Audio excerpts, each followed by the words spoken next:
bago kayo uminom, siguradong may laman ng mga tiyan ninyo. Kung hindi, kung ano-ano ang inyong makikita, ang inyong sasapitin at inyong yayakapin. At makikita nyo lang yan kinaumagahan. Okay, ito na po mga kapatid, isang matinding lagok in today's I Saw the Signs. Today's edition, Tita D. Improv. Improv. Ano kaya ito? Halimbawa ito, improvised inuman venue. Ayan, may cage with one rule. Pwedeng sumuka pero bawal tumakas.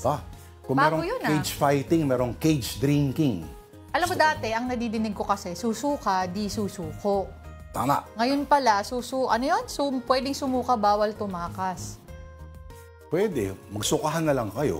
Diba? Diri naman, sobrang kadiri naman. Hindi, kung lasing naman kayo pareho or lahat, it doesn't really matter. Diba? Ganon. Okay, speaking of suka, improvisation is key para sa mga tropa nyong kailangan ng assistance para di magkalat.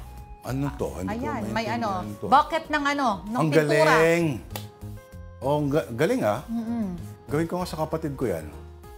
Pwede, no? Grabe Pero paano pag wala? So, dapat pala may balde sa sasakyan lagi. Tama For yan. that purpose. Pwede rin. Sige. Okay, ito naman. Improvised sasakyan at cottage para sa outing. All-in-one na. Sabi ng nag-post, sagot ko na ang sasakyan at cottage. Matuloy lang ang swimming na yan. Oo. Kasi yung kasabihan na huwag kayo magplano kasi hindi matutuloy. So, wala nang excuse. Bahala na lang. Correct. Okay, ito naman. Improvised bidet. Ano yan? Gripo. May gripo. Parang, Bakit kaya? nagkamali siguro siya ng kabit. Oo.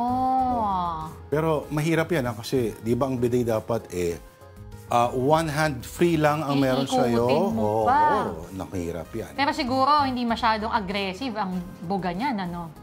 Kasi kaya mong kontrolin Walang biglaan dyan. Tama. Okay. Ayaw nyo ng tabo, mag-bidet. At tandaan, anong tatandaan? hindi kaya ng ibang kakilala natin. Wink, wink, clue. Lapit lang sila rito. Parang naliligo yata gamit ang bidet. Ha? Kasi pag gumagamit ng bahay, lagi may tubig sa gilid. Binabati po natin lahat ng Afternoon Delight viewers